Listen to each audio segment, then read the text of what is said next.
మీకోసం చాలా మంది దూరం చల్లి వచ్చారు. మా ఫ్యాన్స్ మీట్ కావాలని కాల్ చేసి మమ్మల్ని ప్రపంచం సృష్టించారు.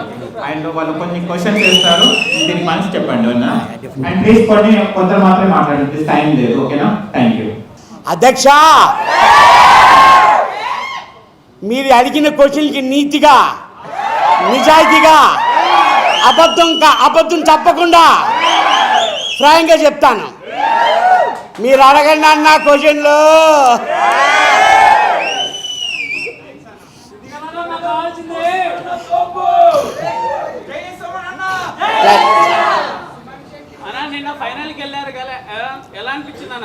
అన్న నిజంగా చాలా హ్యాపీ అయింది, ఎందుకంటే అందరినీ మిస్ చేసాము.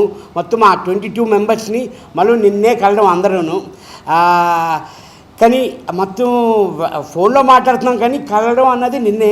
చాలా హ్యాపీగా అందరూ మీట్ అయి ఛానల్ అవుతుంది, అందరినీ కలిసి చేసి చాలా హ్యాపీగా ఉంది.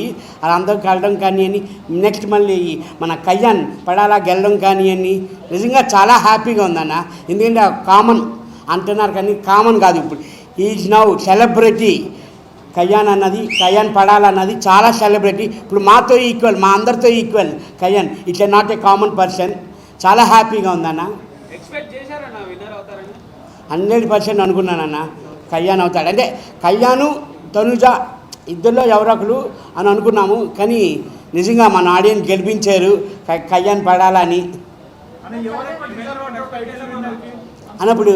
అప్పుడు కన్ఫర్మ్ అయిపోయింది ప్రోగ్రాము. ఇంకా కళ్యాణ్ అన్న అంటే యాక్చువల్లీ డిజర్వ్ అంటే నేను చెప్తాను. నేను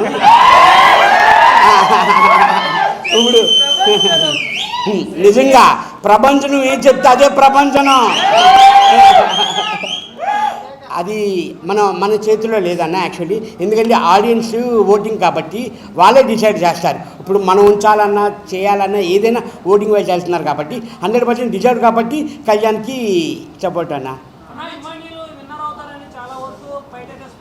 అవునండి అన్న, చెప్తున్నాం కదన్నా, మనకి actually 13th week 12th week వరకు అంతా బాగుండేదన్న. నేను 14th వీక్ వచ్చాను బ్యాక్కి. అప్పుడు చూసుకుంటే ఇమ్ము టాప్లో ఉన్నాడు యాక్చువల్లీ. అంటే ఆ రేటింగ్స్ వల్ల కొంచెం అప్ అండ్ డౌన్ అవుతుంది, మీకు తెలుసు కదన్న. ఆ గ్రాఫ్ కొంచెం మారుతుంది, రోజుకి గంటకి మారిపోతుంది ఆ గ్రాఫ్ అన్నది. అది మన చేతిలో లేదు, ఆడియన్స్ చేతిలోనే. ఎవరు కావాలనుకున్నారో వాళ్ళని గెలిపించుకున్నారన్న. మా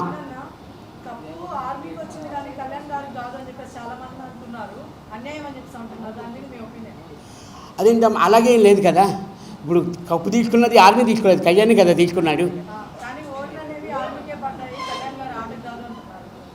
అలాగే ఉందమ్మా. ఇప్పుడు అలాగెందుకు అనుకుంటారు? ఇప్పుడు అలాగనుకుంటే ఇప్పుడు నేను సినిమాలు చేశాను, మరి నన్ను ఇప్పుడు నన్ను ఈ బిగ్ బాస్ని చూసి వేసారా, అయితే నా పాత సినిమాలు చూసి వేసారా అమ్మా? అంతే. డెఫినెట్లీ అక్కడ కూడా కళ్యాణ్ కూడా టాస్క్లు కానీ ఇవి కానీ బాగా ఎఫర్ట్ పెట్టాడు, సపోర్ట్ చేశాడు కదమ్మా అందరికీ.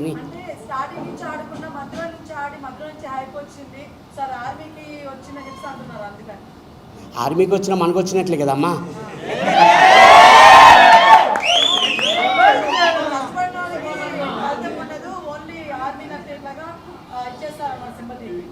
ఇది సింపతి అని ఎందుకు అనుకుంటారమ్మా? అలాగేం లేదు కదా సింపతి. ఇప్పుడు ఏదైనా మనదే కదా, మొత్తం మన దేశం కదా. మనకి ఇప్పుడు ఆర్మీకి వచ్చినా కళ్యాణ్కి వచ్చినా ఏదొచ్చినా మనకి కదా వచ్చినట్లు.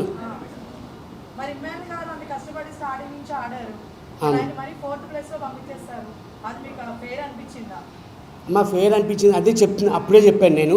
అది మనకి ఓన్లీ ఆడియన్స్ బట్టి ఉంటుంది. అది ఆ ఓటింగ్ వైజ్ ఆ గ్రాఫ్ అన్నది గంటకి రోజుకి మారిపోతుంది. అది మన చేతిలో లేదు. అది ఇప్పుడు అదే నా చేతిలో ఉందంటే నేనే మార్చిగాను, కానీ మన చేతిలో లేదు కదా మాది.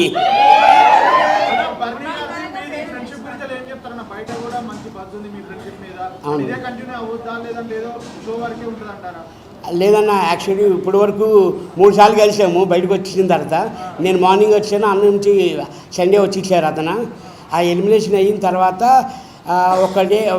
ఒకరోజు అదే అన్నారు, సుమనన్న నీతో పాటు నన్ను కూడా వెనక్కి తీసుకొచ్చి ఇచ్చావు కదా అని అన్నారు బన్నన్న. ఇంకా మాకు ఫోన్లు కానీ అన్నీ మామూలుగా రోజు టచ్లోనే ఉన్నామన్న. ఆఖరికి అన్న లంచ్ కూడా చేసాము, మీరు చేశారా అని అడుగుతున్నాం. అంతలాగా ఉందన్న మా ఫ్రెండ్షిప్ కానివ్వండి, ఆ బౌండింగ్ కానివ్వండి. నిజంగా నాకు అన్న లేరు, సొంత అన్న, అక్కే ఉన్నారు. కానీ నిజంగా ఈ బిగ్ బాస్ నుంచి నాకు ఒక సొంత అన్న నాకు వచ్చారు, నాకున్నారు అని నేను నిజంగా ఫీల్ అవుతున్నాను అన్న. 100% అన్న. మా ఊపిరి ఉన్నంత వరకు ఇలాగే ఉంటామన్నా. అన్న మీ గేమ్కి వస్తే మీరు 2 వీక్స్లోనే పబ్లిక్ చూసుకుంటే 2 వీక్స్లోనే వస్తారనుకున్నారు, కానీ మీ గేమ్ ఎక్కడి నుంచి స్టార్ట్ అయిందని మీరు అనుకుంటున్నారు అన్న? అదే నాకు తెలియదు యాక్చువల్లీ, మన బయటకు వచ్చిందా తెలిసింది. మన స్ప్రేది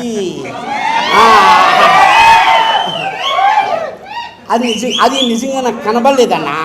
ఇటు వస్తుంది అన్నదే చూసాను నేను యాక్చువల్లీ. నిజంగా నేనైతే వాడలేదు ఎప్పుడూను. అక్కడికి వెళ్ళిన తర్వాత నాకు అది తెలిసింది యాక్చువల్లీ. అంటే ఎవరి వల్ల హై ప్లేస్ అయింది అంటారు మీరు? అన్న ఆ స్ప్రే వల్లే లేదు. బిగ్ బాస్ వల్ల మీరు ఏం నేర్చుకున్నారంటే ఒక మాట నా ప్లేట్ నేను కడుక్కోవడం, నా బట్టలు నేను ఉట్టుకోవడం, ఫస్ట్ అది నేర్చుకున్నా. ఫస్ట్ ఇంకోటి ఏంటంటే అందరితో మంచిగా ఉండాలి, అందరితో బాగుండాలి, గొడవలు పెట్టుకోకూడదు. గొడవలు అయితే నేను పరిగెత్తేవాడిని, నాకు అంత భయం గొడవలు అంటే. ఎందుకంటే ఒక్కొక్కరు అందరూ అంటున్నారు మీరు మాట్లాడట్లేదు, గొడవలో ఇన్వాల్వ్ అవ్వట్లేదు. అది ఇప్పుడు నామినేషన్లో కూడా సరిగా మాట్లాడట్లేదు అని చాలామంది అంటున్నారు నన్ను. అది ఎందుకు అంటే మన పిల్లలు నా ఏజ్లో సగం ఏజ్ వాళ్ళందరికీ నా పిల్లల్లా నేను చూసుకున్నాను. నిజంగా చెప్తున్నాను, కనబడడానికి యంగ్గా కనబడతాను కానీ నాలో సగం ఏజ్ వాళ్ళది నిజం చెప్పాలండి. అంటే మన పిల్లలు కదా, చిన్న చిన్న పాయింట్స్, కానీ తప్పదు, అక్కడ ప్రక్రియ కంపల్సరీ చేయాలి. అందుకే అంటే మీ నామినేషన్స్ అన్నీ కొన్ని సిలీగా ఉంటాయి అని అంటారు. డిమాండ్ పవన్ నీకు ఒంట్లో బాగాలేదు వెళ్ళిపోని అనడం. అంటే మనవాళ్ళు కదా ఏంటి ఆ పాయింట్లు ఏంటి అని తప్ప వాళ్ళని డిస్క్రైబ్ చేయాలి, వీళ్ళని తప్పు అని చెప్పే ఉద్దేశం లేదు నాకు. ఎందుకంటే అందరూ మనోళ్ళు, అందరూ బాగుండాలి, ఉన్నంతవరకు హ్యాపీగా ఉండాలని నా ఫీలింగ్ అమ్మా.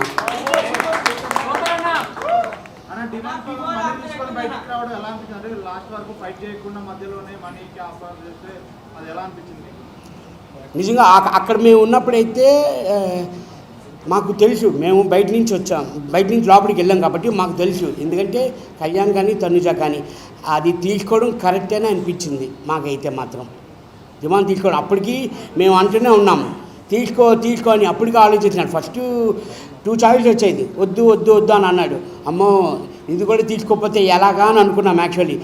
డిమాండ్ తీసుకో అని మేము ఇక్కడి నుంచి స్టేజ్ మీద ఉన్నాం, మేము వాళ్ళు రూమ్లో ఉన్నారు, హౌస్లో ఉన్నారు, అడుగుతూనే ఉన్నాం తీసుకో అని. లక్కీగా ఒప్పుకున్నాడు, తీసుకుంటాను అని చెప్పి. అది నిజంగా మంచి డిసిజన్ అన్న. డిమాండ్ పవన్ గేమ్ ఎక్కడి నుంచి స్టార్ట్ అయిందంటే అందరూ ఈ వీక్ నుంచే స్టార్ట్ అయింది, అందుకని థర్డ్ ప్లేస్లో ఉన్నారు. లేదన్న, యాక్చువల్లీ లాస్ట్ 3 వీక్స్ 4 వీక్స్ నుంచి బాగా ఇంప్రూవ్ అయింది డిమాండ్ పవన్ది అయితే. లాస్ట్ వీకే కాదు 2-3 వీక్స్ నుంచి ఇంక్రీజ్ అయిందన్న. ఆ గేమ్స్ కానీ కొంచెం హెల్త్ వైజ్ కొంచెం ఒక 2 వీక్స్ అట్లాగా పాపం డల్ అయ్యాడు తప్ప తర్వాత నుంచి మళ్ళీ బాగా రీచ్ అయ్యాడు అన్న. ఎందుకంటే నేను బయటకు వచ్చిన తర్వాత కూడా నేను చూశాను 14 వీక్ తర్వాత. Very nice person, very calm going అన్న. సైలెంట్గా ఉంటాడు, తన పని ఏంటో తను చూసుకొని వెళ్ళిపోతూ ఉంటాడు, కామ్గా ఉంటాడు. నాకైతే అమ్మాయి పిచ్చి కాదు, అబ్బాయి పిచ్చి. ఎప్పుడు చూసినా నన్ను పట్టుకునే ఉండేవాడు. అంటే అంత ఫ్రెండ్లీగా సుమన్ అన్న అని అలా పట్టుకుంటూనే ఉండేవాడు. నేను ఒకటే చెప్పా, కళ్యాణ్ నువ్వు హీరోగా చేస్తే మాత్రం నీ పక్కనే నాకు హీరోగా ఛాన్స్ ఇవ్వను అన్న. మా తల్లి, మా బంగారు తల్లి, మా పాప తర్వాత తనుజ చెప్తున్నాం కదన్న. అందరూ నిన్ను మా పిల్లల్లాగే చూసుకునేవాడిని అన్న. నిజంగాను అందరూ బాగుండాలి, ఎవరికి ఏ కష్టం వచ్చినా అయ్యో పాపం అని బాధ అనిపించేది. అంటే మరి నా మెంటాలిటీ అంత అన్న, నేను కొంచెం ఎమోషనల్ పర్సన్. నేను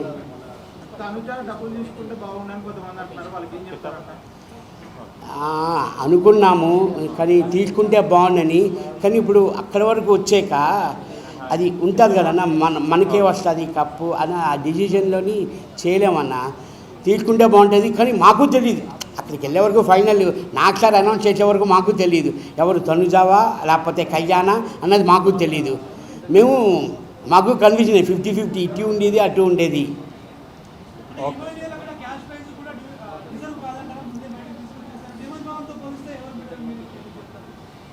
ఇప్పుడు మనం ఎవరి మీద పోల్చలేమన్నా, ఎందుకంటే ఫిక్స్డ్ ఆల్రెడీ వచ్చేసారా, అయిపోయింది షో. అది అలాగనుకుంటే ఇప్పుడు అలాగనుకోలేము మనం వీళ్ళు డిజర్వ్డా వాళ్ళు డిజర్వ్డా అన్నది. ఎందుకంటే ఆల్రెడీ డిజర్వ్డ్ కాబట్టి వాళ్ళకి ఇచ్చింది క్లియర్ అయిపోయింది అన్న. యాక్చువల్లీ మేము అనుకున్నది టాప్ 3లో ఉంటాడేమో అని అనుకున్నామన్న. మేము ఇమ్ము అయితే టాప్ 3లో ఉంటాడు అనుకున్నాం. దానికి కూడా చాలా బాధగానే ఉంది కొంచెం. ఎందుకంటే నిన్న మొన్న కలిసాం, అది బాధ అనిపించింది నిజంగా. ఎందుకంటే ఫస్ట్ నుంచి డే 1 నుంచి మేమంతా ట్రావెల్ అవుతూ ఫన్నీగా ఆ సెంటిమెంటు ఎమోషనల్ బాధ దెబ్బలు తగిలించుకోవడం కానీ ఇది కానీ ఫిజికల్గా బాగా సఫర్ అయ్యాం. అందరూ బాగా సఫర్ అయ్యాం. బాధ అనిపించేదన్న మన ఇంట్లో వాళ్ళకి దెబ్బలు తగిలాయి అని నిజంగా. అంటే ఒక్కొక్కలాగా నేను చూస్తున్నాను వీడియోస్ అవన్నీ. బిగ్ బాస్కి వెళ్ళి ఏడిచేస్తున్నారు అంటే ఎమోషనల్ అది ఇది అని అంటున్నారు. కానీ నిజంగా అన్న ఒక హ్యుమానిటీగా చూసుకుంటే ఒక మనిషికి తగిలితే ఇప్పుడు మనం బండి మీద వెళ్తుంటుంటే కార్లో వెళ్తున్నా ఎవరు పడిపోయినా గబుక్కుమని దిగి వెళ్తాం. అంటే అదొక హ్యుమానిటీ అన్నది. అది బాధ అంతే. అయ్యో పాపం ఒక మనిషి పడిపోయారా అనేది అది. అలాంటప్పుడు ఇంత 97 days 98 days ట్రావెల్ చేసి మన పక్కనున్న మనిషి మనం తింటున్నది తినిపిస్తూ వాళ్ళు తింటున్నది మనకి తినిపిస్తూ అంతలాగా ఉన్నప్పుడు అంటే మన ఇంట్లో మనిషిలాగే వాళ్ళకి ఏమని అనిపిస్తే బాధ అనిపిస్తుంది అన్న. నిజంగా బాధ అనిపిస్తుంది, ఎవరికైనా బాధ అనిపిస్తుంది. అది నిజంగా రాలేనందుకు నిజంగా చాలా బాధగానే ఉంది. యాక్చువల్లీ టాప్ 3లో ఉంటాడే అని అనుకున్నాం. కానీ ఫస్ట్ 14th week తర్వాత టాప్ 3లోనే ఉన్నాడేమో.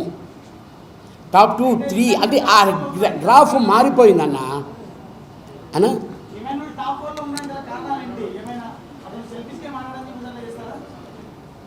అదేమీ లేదన్న. మరి అంటే ఆ లాస్ట్ టాస్కే కొంచెం మన 14th week టాస్క్ అయింది కదన్న, మన బాక్సెస్. దానివల్ల అది నేను ఇంకా యాక్చువల్లీ వీడియోస్ చూడలేదు. అందరూ చెప్తుంటే విన్నాదే నేను కూడాను. ఇంకా వీడియో చేయలేదు. మీ అందరి దయ వల్ల బిజీగా ఉన్నానన్న. దానివల్ల కొంచెం నెగిటివ్ అయ్యింది అని అంటున్నారన్న. నాకు తెలియదు యాక్చువల్లీ. ఓకే అండి. లాస్ట్ మీరు ఇంటికి పోతే మంచిది నువ్వు అని అంటే కామెడీగా అన్నారు, కానీ ఇప్పుడు చెప్తే సీరియస్గా చెప్తున్నారు. అది ఎంతవరకు నిజం అంటారు అన్న? సుమన్ శెట్టికి సీరియసే రాదన్న, కామెడీగానే చెప్తారు అన్న. నిజంగా చెప్తున్నా 14th week మొత్తం మా నామినేషన్స్ మీరు చూసుకుంటే నాదే కాదు మొత్తం అందరూ ఫన్నీగానే వెళ్ళాము మేము. ఫన్నీగా. ఎందుకంటే 14th week అన్న ఇంకొక 1 week ఉంటే అయిపోయింది బిగ్ బాస్. అది చెప్తున్నాం కదా, ఒక్కొక్క పాయింట్ అన్నది తీయలేమన్నా. మనోళ్ళు కదా అనేది ఆ పాయింట్ తీయలేము మనం. కానీ బిగ్ బాస్ అనౌన్స్మెంట్ ఏంటి, ఒక్కొక్క కంటెస్టెంట్ 2 నామినేషన్ చేయాలి అని అన్నారు. మాకు ఇంకా అక్కడ మాకు ఎవరు తప్పదు, మాకు పాయింట్స్ అన్నవే లేవు. కానీ కొన్ని పాయింట్స్ ఏంటంటే హెల్త్ వైజ్ చూసుకున్నా కానివ్వండి, టాస్క్ వైజ్ చూసుకున్నా కానివ్వండి, లేకపోతే మాకు సపోర్ట్ రాకపోవడం కానివ్వండి, ఆ టైప్లో మేము నామినేషన్ చేసామని. నాగార్జున గారు మీరు సిగరెట్ మానేయమన్నారు కదా, మానేయన్నారు కదా, దాని రియాక్షన్ ఏంటంటే? ఇప్పుడు ఈ రియాక్షన్ కావాలా ఆన్సర్ కావాలా? ఆన్సరా వదలనా?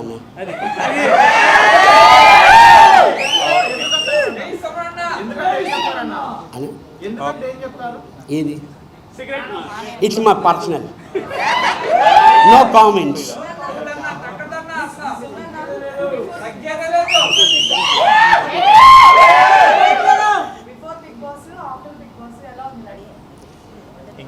అదే మేడం చాలా హ్యాపీగా ఉంది. చాలా ఫస్ట్ నాది మూవీ జయం మేడం. అది సక్సెస్ కొడితే ఎలాగుందో బిగ్ బాస్ నుంచి వచ్చిన తర్వాత అలాగుంది మేడం. అంత హ్యాపీగా ఉంది మేడం.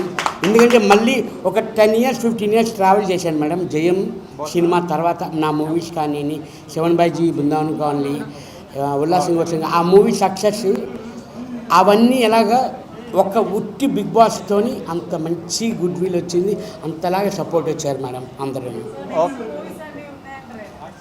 మేడం వస్తున్నాడు మేడం 7 బృందావన్ కాలనీ పార్ట్ 2.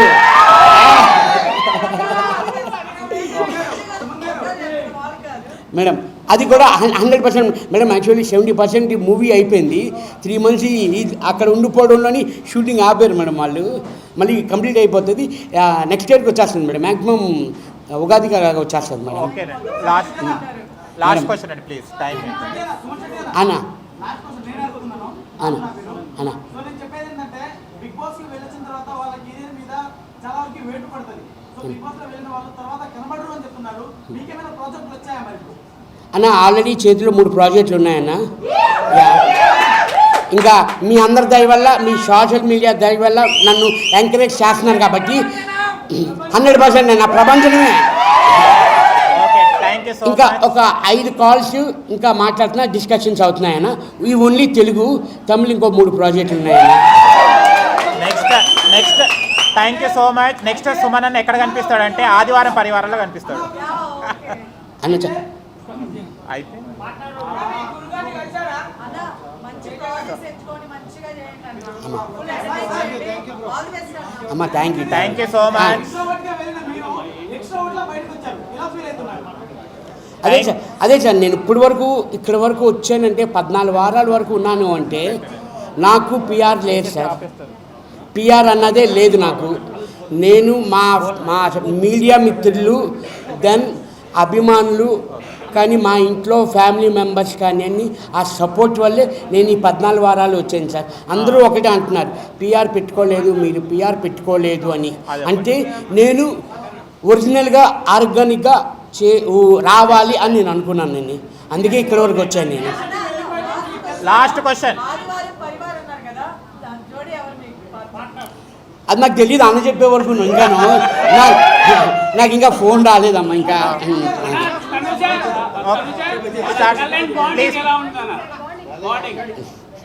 మొన్నే కదా అడిగేది మీరు. సాంగ్ ప్లీజ్ ఒకసారి సాంగ్ చూడండి. సుమన్ అన్న బిగ్ బాస్కి వెళ్ళే ముందు యాక్ట్ చేసిన సాంగ్ ఇది. కొంచెం మ్యూట్ అన్న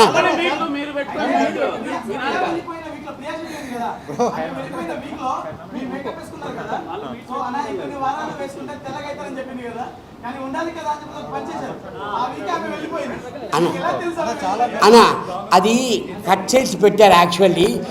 అది పూర్తి వీడియో చూడండి. తను అన్న తర్వాత నువ్వు కాదు నేను వెళ్ళిపోతే అని అన్నాను. మనకు తెలిసినప్పుడు ఇది అడగకూడదు కదా అన్న. థ్యాంక్ యూ అన్న. బిగ్ బాస్ స్టార్ట్ అయినప్పుడు కామన్ మ్యాన్ అని చెప్పారు, కామన్ మ్యాన్ అంటే అని చెప్పేసి అన్నారు. కానీ బిగ్ బాస్ వెళ్ళిన తర్వాత కామన్ మ్యాన్ అంటే మాకు బాగా అనిపించలేదు. మీరే అసలైన కామన్ మ్యాన్. మీరన్నారు ఇందాక బిగ్ బాస్ విన్నర్ ఇప్పుడు సెలబ్రిటీ అని చెప్పేసి. మీరు సెలబ్రిటీ, ఇప్పుడు మీరు మాకు కామన్ మ్యాన్ అన్నా. మీరే మాకు కామన్ మ్యాన్. మీరు ఆడే ప్రతి ఆట మాకు నేచురల్ అనిపించింది. వాళ్ళందరి గురించి ఏమో కానీ కింద మీద ఊపు. ఆ మధ్య ఒక మాట చెప్పా, డైలాగ్ కూడా చెప్పా, అది బాగా వైరల్ అయింది యూట్యూబ్ లో. అది మళ్ళీ మీ ముందు చెప్పాలని వచ్చానా. వర్షం కారణంగా కరెంటు కోత, అభిమాన గుండెల్లో సుమన్ శెట్టి అన్న మోత. ఓకే థ్యాంక్ యూ అన్న.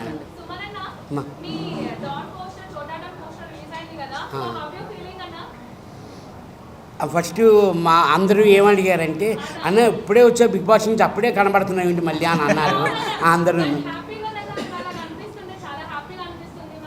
నిజంగా నాకే చాలా హ్యాపీగా ఉంది. ఎందుకంటే బిగ్ బాస్ నుంచి వచ్చినట్టు అంత బిజీగా ఉండడం ఆ బిజీయే కావాలమ్మా. అందరికీ కావాలి, నాకు ఒక్కరికే కాదు. ఆ బిజీగా ఉంటేనే హ్యాపీగా ఉంటుంది లైఫ్ అంతాను.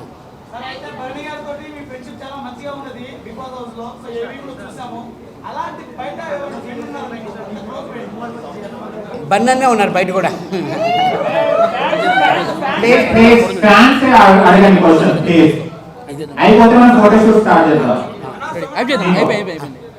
అన్న అన్న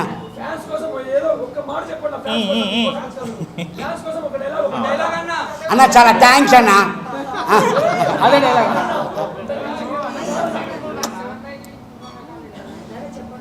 అని ఒకటి ఉంటుంది కదా అన్న అన్న అన్న అన్న ఖాళీ లేదు, ఖాళీ చూసుకొని వెళ్తానన్న. కళ్యాణ్ కూడా ఇంకా బయటికి రాలేదు. వచ్చిన తర్వాత ప్లాన్ చేసి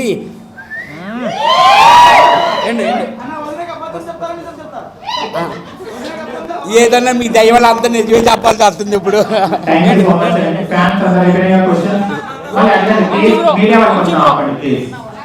అన్న అన్న అన్న అతను రమ్మనండి.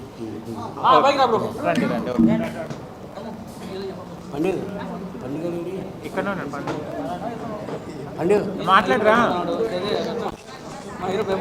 థ్యాంక్ యూ సో మచ్ అండి.